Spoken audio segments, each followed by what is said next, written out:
একটি শান্ত গ্রামের প্রান্তে ব্যস্ত মোড়ের পাশে দাঁড়িয়েছিল একটি বড় লোহার লণ্ঠন। প্রতিদিন সন্ধ্যা নামলেই সে উজ্জ্বল আলো জ্বালাতো, যাতে পথিক, ব্যবসায়ী আর গ্রামবাসীরা নিরাপদে বাড়ি ফিরতে পারে। নিজের আলো নিয়ে লণ্ঠনের ভীষণ গর্ব ছিল। সে প্রায় বলতো, আমাকে ছাড়া এই রাস্তা অন্ধকারে ডুবে যাবে, সবাই পথ হারাবে। এক গ্রীষ্মের রাতে একটি ছোট্ট জোনাকি উড়ে এসে মোড়ের কাছে ভাসতে লাগলো। তার আলো মিটমিট করে জ্বলছিল, লণ্ঠনের তীব্র আলোর পাশে খুবই ক্ষীণ। লণ্ঠন হেসে বলল, তুমি আলো জ্বালিয়ে কি করবে?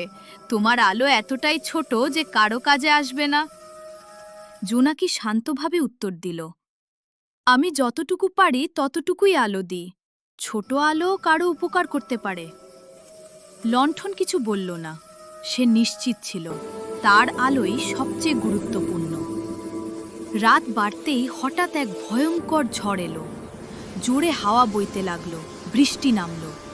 হঠাৎ এক ঝাপটা বাতাসে লণ্ঠনের আগুন নিভে গেল। পুরো মোড় অন্ধকারে ডুবে গেল। ঠিক তখনই এক ছোট্ট শিশু বাড়ি ফেরার পথে মোড়ে এসে পথ হারিয়ে ফেলল। চারদিকে শুধু অন্ধকার আর ভয়। ঠিক সেই মুহূর্তে জোনাকিটি ধীরে ধীরে উড়ে এসে শিশুটির সামনে আলো জ্বালাতে লাগল। সেই মিটমিটে আলো অনুসরণ করে শিশুটি ধাপে ধাপে নিজের বাড়ির পথ খুঁজে পেল। সকালে যখন লণ্ঠন আবার জ্বালানো হলো, সে নীরবে দাঁড়িয়ে রইল। তারপর ধীরে বলল, আমি ভুল করেছিলাম। বড় আলোই সব নয়, ছোট আলো অনেক বড় কাজ করতে পারে। জোনাকি হাসল আর নিজের পথে উড়ে চলে গেল।